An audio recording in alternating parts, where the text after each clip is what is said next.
Rajiv classes YouTube channel को स्वागत। वंदे उत्कल जननीर सरलार्थ।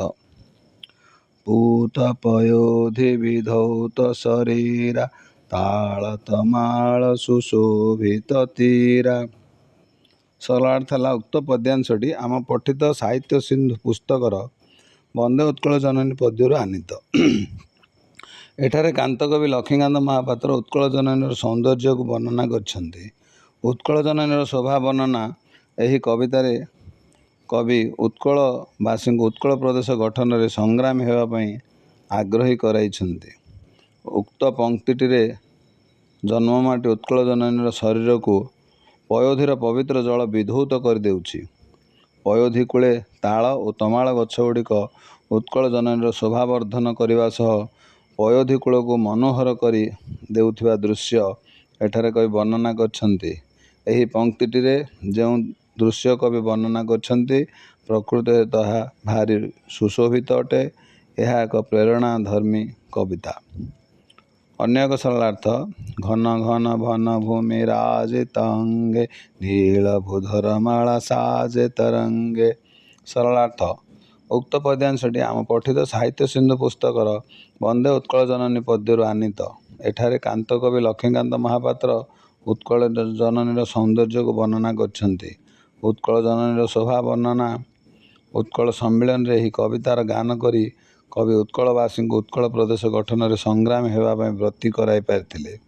उक्त पंक्तिटिरे उत्कल जननीर सौंदर्य को कवि वर्णना करछन्ति। घंस अरण्य उत्कल जननीर शोभावर्धन हुए। उत्कल मातार वक्षरे घन वनभूमि गुड़िकर शोभा को एठारे कवि वर्णना करछन्ति। नीलवर्णर पर्वत समूह जलर तरंग भरी तरंगायित हेबा मन करछन्ति कवि। घन अरण्य और भूधरमाला भूधर अर्थ पर्वत पर्वतमाला नहीं केते सुंदर निज उत्कल जननी ताहा एठारे वर्णना करा जायछि। एही पंक्तिटिरे जो दृश्य कवि वर्णना करछन्ति प्रकृत में ताहा भारी मनोरम अटे। यह उत्कलवासी एक प्रेरणादायी कविता अटे। अन्य एक सरलार्थ सुंदर शाली सुशोभित क्षेत्रा ज्ञान विज्ञान प्रदर्शित नेत्रा। सरलार्थ है उक्त पद्यांशटी आम पठित साहित्य सिंधु पुस्तकर वंदे उत्कल जननी पद्यरू आनीत। एठारे कवि लक्ष्मीकांत महापात्र उत्कल जननीर सौंदर्य सहित ज्ञान विज्ञान को वर्णना करछन्ति। उत्कल जननीर शोभा सह ज्ञान को वर्णना करी उत्कल सम्मेलन रे ही कविता गान करी कवि उत्कलवासी को उत्कल प्रदेश गठन में संग्रामी होगापी व्रती कराई पारिथिले। उक्त पंक्तिटिरे उत्कल जननी रे बास करुथिबा जनता मुख्य व्यवसाय धान चाष। तेणु धान खेत व शाली सौंदर्य परिपूर्ण उत्कल जननीर शोभा को कवि एठारे वर्णना करछन्ति। उत्कल जननीर लोकमानक जो भली ज्ञान और विज्ञान सारा विश्व में उत्कल जननी को परिचय करि पारिछि।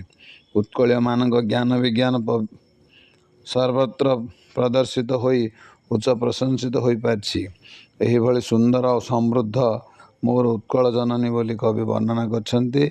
एही पंक्तिटिरे जो दृश्य कवि वर्णना करछन्ति प्रकृत में ताहा भारी सुशोभित अटे और उत्कलर विख्यात ज्ञान विज्ञान को एठारे कवि वर्णना करिछन्ति। प्रकृत में यह उत्कलवासी एक प्रेरणादायी अटे।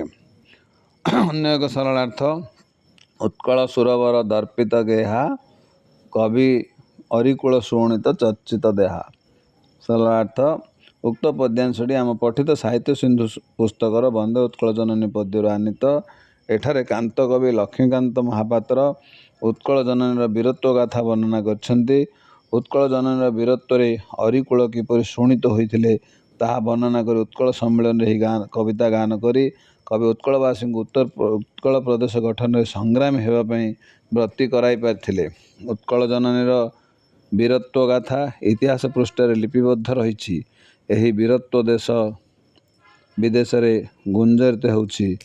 जदि केही उत्कल जननी आड़क निजर लोलुप दृष्टि पकाइछि तेबे से शत्रु शोणित हेबा सह इतिहास रे गुंजरित हेउछि।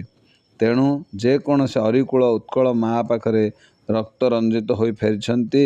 एही पंक्तिटिरे कवि जहाँ वर्णना करछन्ति प्रकृत में ताहा उत्कल मार जश कीर्ति विषय धारण करिछि ଓ ଉତ୍କଳ ମାଟିର ଅରିକୂଳ କିପରି ରକ୍ତ ରଞ୍ଜିତ ହୋଇ ଫେରିଛନ୍ତି ତାହା କବି ବର୍ଣ୍ଣନା କରିଛନ୍ତି। ପ୍ରକୃତରେ ଏହା ଉତ୍କଳବାସୀଙ୍କୁ ପ୍ରେରଣାଦାୟୀ ଅଟେ।